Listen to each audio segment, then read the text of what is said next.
Hello, friends, and welcome to another episode in the Run Breiter podcast. Today, I am, of course, joined with my co-host, Colleen Mock. First of all, how you feeling today, Colleen? I feel great. How are you? Feeling good. We are a few weeks outside of the Chicago Marathon. It's been solid for me. I've just been enjoying some time to do some things that I've enjoyed. I know we've been pretty busy playing some pickleball. We've done a little bit of hiking. I know we plan to do that a little bit more, as the fall finishes up. And I've been kind of training for some shorter distance stuff in the meantime. We've got a 5K coming up. That'll be a fun race before Thanksgiving. What have you been up to, though, in regards to your fitness recently? I have just been taking time to, enjoy running whenever I feel excited to do so. I've been taking this time to do some more cross training and some more strength training as well. So that's what I've been focusing on. Yeah. No, it's nice. We just recently joined the gym, a little bit of a nicer luxury gym here in Denver. So this way, when the weather gets a little cooler, we have some indoor activities for cross training to keep us going, keep us active and moving here this fall, this winter. Pretty pumped for that. But friends, today we got a really fun episode lined up for you. What we're going to be doing is a game that me and Colleen actually like to play, which I like to call Overrated, Underrated, or Properly Rated. We typically do this game for random things that sometimes have to do with running, typically just random things in life. However, of course, with this being a running podcast, we're going to specify this towards running. So we have a few different categories that we came prepared. We're going to do clothing habits / brands is one, food and fuel, races, training methods, and running accessories. Each of us will essentially say two different things that fall in each topic, and we'll both answer on our own, but we'll first respond back to the other person's category that they come up with that falls within this category. If it's overrated, underrated, or properly rated. So we'll get into it. We'll start off here with clothing habits and brands. Okay, first one I'm going to do is owning a pair of race shoes specific for the event you're training for, right? These shoes typically having carbon fiber in it, price tag most likely $200 plus. Maybe if you're training for indoor races, these are shoes that have spikes, or just track races in general, shoes that have spikes. But if you're training for marathons, shorter distances on the road, these are typically, like I said, those carbon-plated shoes. And then trail races, they obviously have trail-specific race shoes that are going to be outside of the shoes that you use for training. Overrated, underrated, or properly rated? What do you think, Colleen? I'm torn between being underrated and properly rated, because I think a large portion of people do greatly recognize that they are of importance.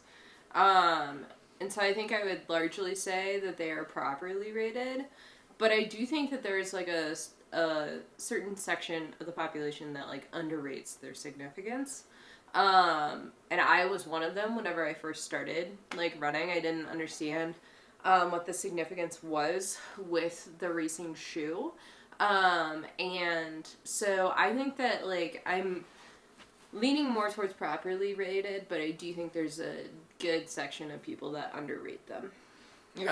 Yeah, I mean, for me, I'm going to say that they're properly rated. I definitely think that the benefit of running with a race shoe specifically is to maximize your running potential. To be able to run a faster time in specific races that you are passionate about.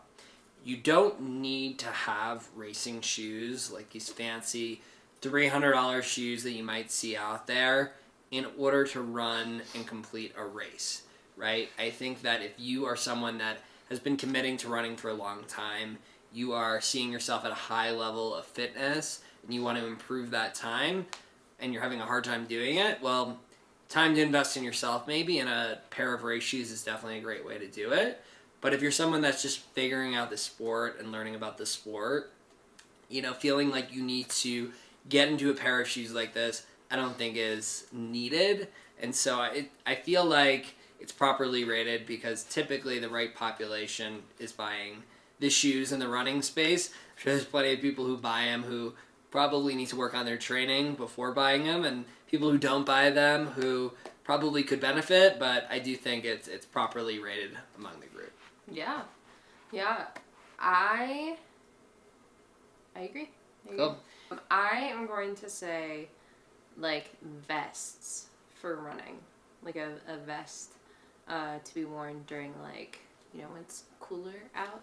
Are you saying like a zip-up vest that's like for apparel purposes, or are you saying like running vest that you can like carry I things? was thinking more like the apparel purpose one. Okay. But I see what you're saying. Gotcha. I'm going to go underrated. I think that vests typically have like a decent price tag, and people feel as if they should not invest in a vest because invest in a vest. Yep, there you go. Because it doesn't really make you that much warmer. What's the purpose of having a vest? However, I would argue that, first of all, if you don't have running shorts with a lot of pockets or running pants, a vest is going to do that for you. I would say that, in my opinion, I find vests to be incredibly stylish, right? The benefit of a vest is you could wear a shirt of any color and then throw on like a black vest or a white vest, and then automatically it fits, right, with the outfit. And, the thing is, with a running vest, you don't have to wear it only for running. Like, you can wear it, in my opinion, to work, to social events, casually, and I think it looks good too. But you let people know that, hey, like, I'm a runner, but I'm not, like, necessarily, too casual right now. And so I think it's a good way to identify. I personally own, I want to say, like, 4 vests, and I wish I had more. So I'm going to go underrated.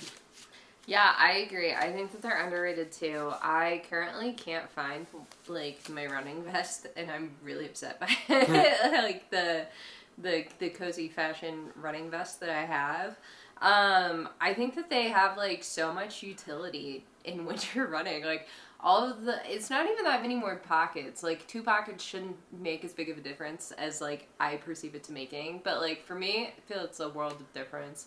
And I really appreciate, like, I'm someone who gets cold easily, so I like that it can just, like, keep my core a bit warmer, especially because as things, as runs usually progress, I do, like, warm up, get hot. But I don't want to take off, like, a full layer, like a hoodie or anything, so I can just, push up my sleeves on my long sleeve that I'm wearing and still have, like, the coziness that the vest provides. So I think that they're underrated. All right. Well, the next category that we are going to do is food or fuel. I'm going to do counting calories for your training. Overrated, underrated, properly rated. I think it is overrated because I honestly don't think people should be counting calories. Because I think it gets into a very slippery slope into being like potentially disordered. And I think that it can be unhealthy for a lot of people, even if you start out with the best of intentions. And I think it is not, it's not like a one size fits all. A lot of people's bodies are very different. People metabolize things different ways. And so I don't necessarily think that counting calories is healthy or good. It can be. I'm not saying no one ever benefits from it, but I do think that it often does more harm than good. Yeah. I would agree on overrated. I do want to give this disclaimer. I do think that temporarily counting calories, if you are trying to lose weight, like if you're significantly overweight, has benefits. The reason why is because it allows you to understand what is actually in the food you're eating. I think that understanding how fats, how carbs, how protein works within a diet and having a good understanding about, what amount of food is roughly what amount of calories, I do think is really important. And if you don't naturally understand that, I think going through an exercise of counting calories for a few months to start figuring these things out is great, right? But then once you feel like, okay, like I understand that chicken is leaner than beef, right? And there's there's less fat in chicken, and I could probably eat more chicken than most beefs, and so maybe I'll focus more on that or just have smaller portions of beef. And that, hey, oils are gonna have like a lot of calories more than people expect, and they're high in fat, but there's benefits of certain types of oils. Once you start figuring those sorts of things out, I do think that continuing to count calories is certainly overrated when you are a runner specifically, because at the end of the day, running is such a way to enjoy your life. It allows you to, outside of running, like be able to have some really good meals and have larger portions than someone who's not really active. I think that's one of the benefits. But also you want to make sure that you are eating enough. And I think that when people are counting calories, they may get too obsessive about the macros and they might not end up eating enough. So that's what I personally think. I mean, you're looking at two people that, both have counted calories in the past at different points of our life. And, I think that the best use case for it, I think, is like, honestly, if you are literally like a professional athlete and you have a nutritionist that's monitoring it for you and helping you guide you through it. But if you're going to count calories on your own and diagnose yourself with different eating habits and different levels of macros that you want to specifically get to, I think it's going to cause more stress and anxiety in your day-to-day life that will negatively affect the running that you do. And so for that reason, I think it is overrated. Yeah. All right, what you got? So I am going to kind of go with a similar but different topic of carbohydrate loading. Yeah, I feel like that's properly rated. I think that the one thing I'll say on carb loading is that some people don't fully carb load enough in their training prior to some of their long runs, as well as in the week leading up to the race. They might only start their carb loading process a day or two prior to the race instead of like at the beginning of the week. When we did the Chicago Marathon, we started our carb load probably on Tuesday or Wednesday leading up to the race. And so I think that is an area that is definitely missed. But I think that like most people who think about running like understand that carb loading is important. I think a lot of people think of the episode of The Office when Michael Scott did the carb loading prior to running a 5K, right? I mean, I think like society has other ways of just exemplifying how important carb loading is prior to big running events. So I think people like understand the importance. I just think people probably can benefit from like long-term carb loading strategies that isn't always implemented. But I do think that there probably are some people who manipulate carb loading and view it as an excuse to like eat way too much. And so I think on both areas there's different extremes of not doing enough or doing too much, but there's very few people that I've met who actually run who have never actually heard of carb loading. So for that reason, I think it's properly rated. Yeah, I agree with like all the points that you bring up. I think with like general like hobbyist runners, I think that it's like underrated in the sense that like I think a lot of people have heard of it, but I don't necessarily know if people like do it in ways that are helpful.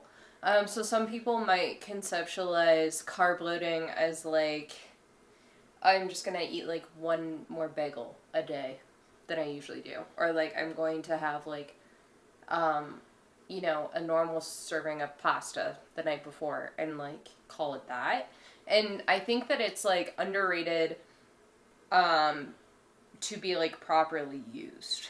I do know people like who don't love it or who have had like stomach issues with it, but I think that that goes back to what Sam was saying of like the importance of carb loading during training too, so that you practice like what works for you and what doesn't.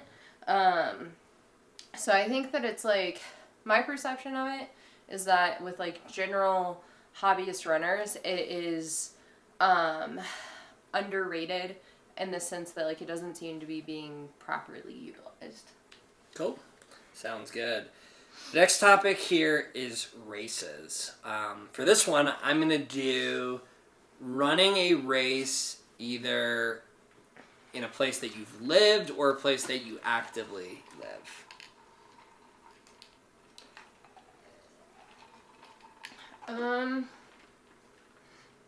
I think it's underrated. I don't know. I guess it might be properly rated. I'm gonna go with properly rated. I think it's fun to travel for like different races. Obviously we just went to Chicago and traveled to run that race.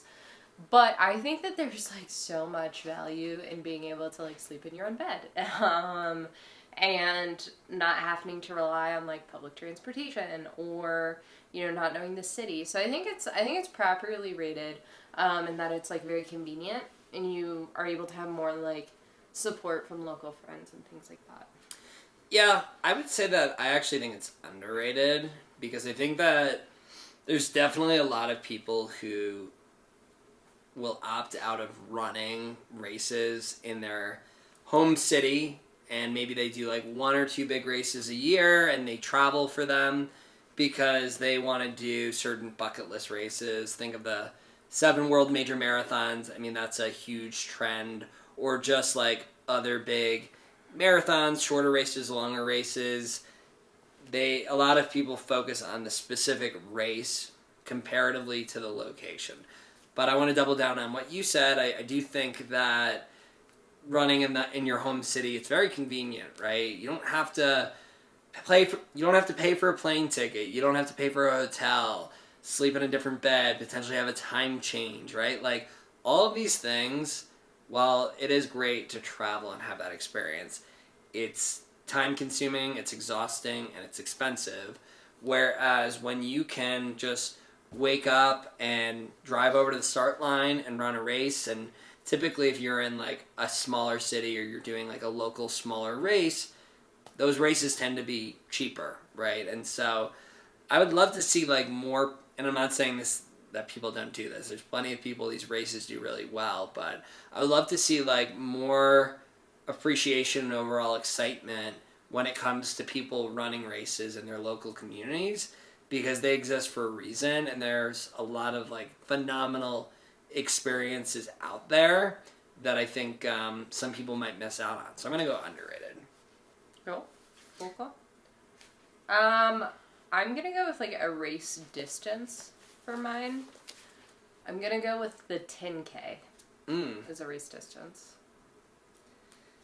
I'm gonna say underrated as well. I think that the 10K gets a little bit left out. I'm not gonna lie. I think the entry level race for a lot of adults typically into running is often a 5K, right? And then people do a 5K, and if they want to continue running and set big goals, not everyone, but a lot, I'm making like large assumptions here, but a lot of people get excited and they're like, hey, I want to sign up for a half marathon. Like a 5K is a lot of times a stepping stone to a half marathon. And then we've seen plenty of people even go from that 5K to the marathon as well. Where I think a beautiful jump is from a 5K to a 10K, and then see, hey, I finally did a race that has like a decent amount of distance. This race is taking me probably over an hour if I'm just starting to run. That's when we talk about like real time, and like when you want to start considering fueling and you're going to be fatiguing your body a bit more. Going from a 10K to then that half marathon to then that marathon, I think is a great journey that more people should consider. So I think that there's that factor of it. I think that also there's a lot of people who could perhaps run their best time proportionally in a 10K and they just choose to not sign up for it. Maybe a 5K is too fast, maybe a half marathon's too long. Well, what's that middle ground? A 10K, right? And 10Ks are normally very affordable races. You don't have that half marathon ticket price, and you can be really included. You definitely get a really good workout out of a 10K. Like sometimes some people will walk out of a 5K and be like, oh, like I still felt like I had more in the gas, more in the tank, more in the gas. I had more in the tank. 10K, you're probably not gonna feel that way. You get to definitely explore more in either your local city or if you travel for that race. Over 6 miles of ground, you can really see a lot. So I think that's cool. So I'm going to go underrated. What about you? Yeah, I would say underrated too. Like, I think it's a really slept on distance. I say as someone who has ran one 10K. But like, I agree that it makes a logical stepping stone between like a 5K to a 10K. It's literally twice that. And then the half marathon is a little bit more than twice what a 10K is. So it's like, it's a very good stepping stone that I think a lot of people forget about. And in addition to that, you feel fatigued, you're going to be tired afterwards, but you're not so like drained that if you travel for it, you can't like explore the city that you're in or still have like a good rest of your day. Like you're going to be tired, you're going to be sore, but you're probably not going to be like demolished like you are if you do a marathon or a half marathon at race pace. So I think it's a pretty like slept on distance for sure. Awesome. Well, our next topic here is training methods. I'm going to do doing a long run on a Sunday instead of a Saturday. I think it's properly rated because I think the general consensus is that Sunday long runs are not fun. What do you think? I would say overrated.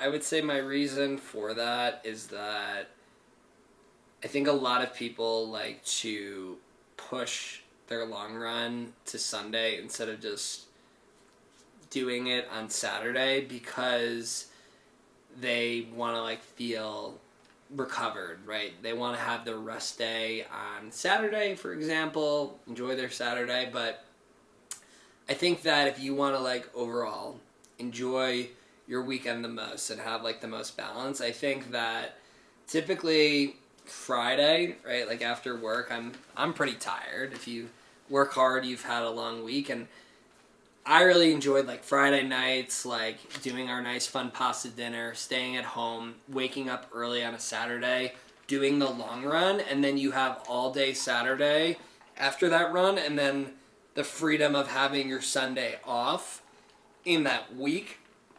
I do think as well, when it comes to your long run, right, like maybe if you do it on that Saturday and you're not feeling fully yourself, well, you could still hit your mileage goal and break up that run into 2 days. Maybe we have unexpected weather on that Saturday, and then you have to move it to Sunday. But if you have unexpected weather on that Sunday, and you could have done it on that Saturday, well, you probably have to run through it, or you're going to, affect your training plan. So I think that, getting the run done early is great. Giving yourself that Sunday as a rest day, like I've really enjoyed Sundays as a rest day, and then going into the week feeling fresh, getting back into it on that Monday, I think is what I like. So Sunday long runs, overrated, but it's better to do them than to not. So doing them in general is important. What do you got? I would say training core during marathon training. Yeah, I'm going to go underrated. I think that when it comes to training core specifically, but I would even say like strength training as a whole in general, there's a lot of people who don't do it throughout their training. I typically do strength training a decent amount throughout my training. I'll be honest, I didn't do it in this most recent training block as I normally do, just from like a time component, just having like a little bit of a busier life. And I felt as if I was dealing with more soreness. I was dealing with hip issues prior to the race. And I don't know if that was like a direct cause from strength training not being there as much, but I wouldn't be surprised if it was. And never has there ever been a marathon training block where I've incorporated strength training and I felt like the strength training took away from my results in the marathon, as long as the strength training was handled appropriately, right? For me, what that looks like is not lifting too heavy, not being too aggressive at the gym, but rather just doing those motions, using lightweight, high reps to make sure that your body is building muscles that are going to be proactive for you to prevent injuries. So I definitely think it's underrated because I think there's so many people who run because they don't want to go to the gym, and I get that, but I think there's room for at least a little bit of that each week. Yeah, I think that core training and muscle, like strength training in general, is underrated for endurance athletes. And I think that it is related a lot to injury.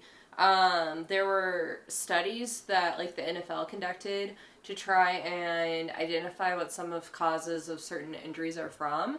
And a lot of those like results suggested muscle imbalances as like key relations as to what could be leading to injury. So for example, if a player or a runner is consistently having like a left hamstring injury, then like that could be indicative of your hamstrings not being equally strength trained, and perhaps even like one of your quads being unequally strength trained as well. And then when it comes to core, like I think people forget that your core is really activated whenever you're running, especially if you're running quickly, whenever you're using like trying to maintain like a proper form. So I think that having that support, and I'm saying like your core in general, because like your back is part of your core, right? And having that support as you're rotating through, as you're running, you're rotating your torso, is just really important to prevent injury and to feel good after running. Yeah, sounds good. The last one we have here is running accessories. I'm going to go with a running specific smart GPS watch, right? There's obviously certain watches out there that exist that can track time, splits, things of that nature, but I want to specifically look at watches that track your GPS, your mileage, your pace, everything like that, typically at a higher price tag. Yeah, I think that those are properly rated. I think that a lot of serious runners like recognize the importance of having a GPS watch. And so I think that they are properly rated and utilized.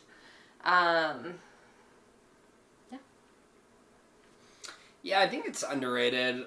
I think that there's still a lot of people out there who run who don't specifically train with a running watch. I think society has gotten a lot better about this. I think when I first started coaching runners, it was very few and far between of folks who would invest in a watch specifically designed to be able to track their performance through running.